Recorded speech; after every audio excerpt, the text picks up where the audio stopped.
100% humidity in here. Wow, 100% Again, the humidity. last ones are shutting the door.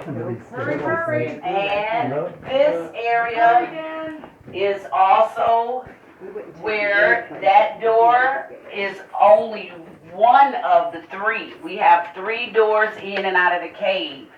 You're never too far from a safe exit. So please be careful watching your head and footing. And as we gather down in this second area, please watch your step. This area is called the basement.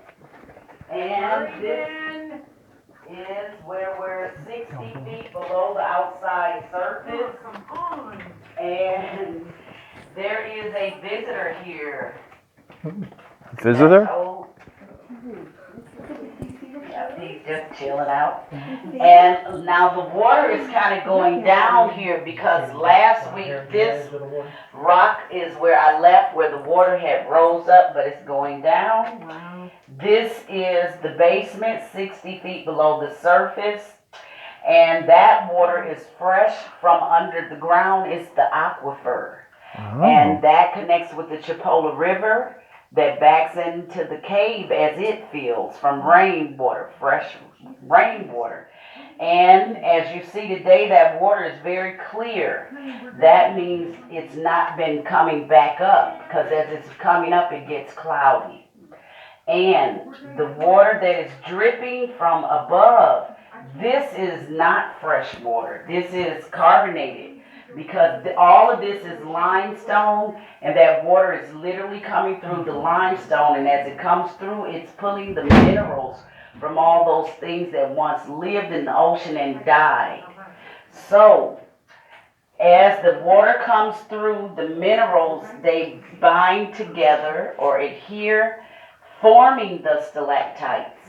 They're not a living plant or a living thing, but the minerals through the water, they adhere and build up.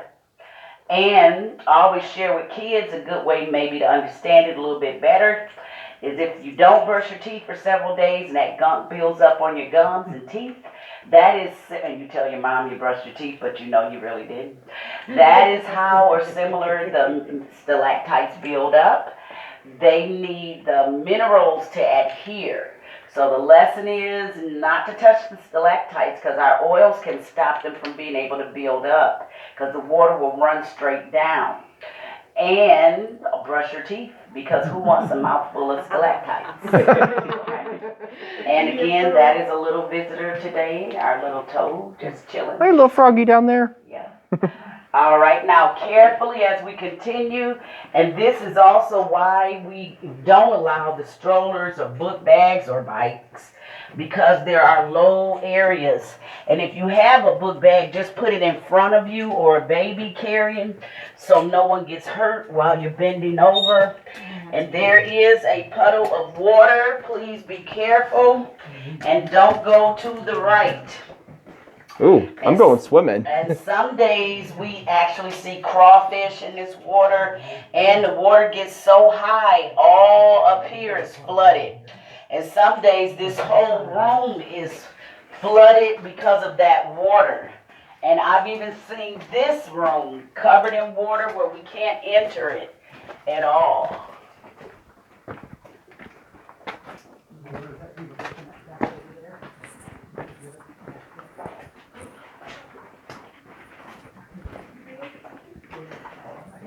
Now this room, and you are allowed to go up these stairs and look around as well to take pictures. This room is called our wedding room. And it's called the wedding room because of this white calcited tower behind me.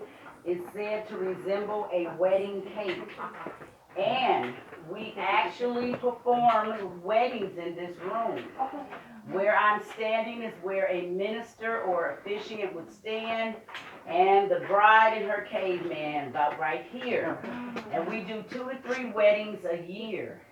And every room in the cave is available for a wedding, but this is our most popular because this calcited tower is said to look like a wedding cake. And with that said, you can also go up those stairs and take pictures in front of that if you want. Want to stand there and take your picture? And on the sides of the cavern wall You here, can stand right up these are called flow stones. They build up as water flows at an angle. Water does all the work in the cave. The water, as it flows at an angle here, the minerals adhere, building up over time, forming these dramatic effects known as draperies. Some also call them cave draperies or angel wings, bat wings, and pig ears. You want to take a picture? Also behind this white calcited tower we call a wedding cake. These are also flow stones, and they aren't angled here, so the wall is straight down. They build up looking like pipe organs. So, also, this is where I point out how these first start off. In the first stages, they are not called stalactites, they're actually called soda straws. They're thin and hollow like a soda straw, water seeping through. It takes 100 years for 1 cubic inch of this to build up. Wow. That's why we ask not to touch. As it widens, it then is now sealed on the bottom, but water flowing over it. They're called stalactites.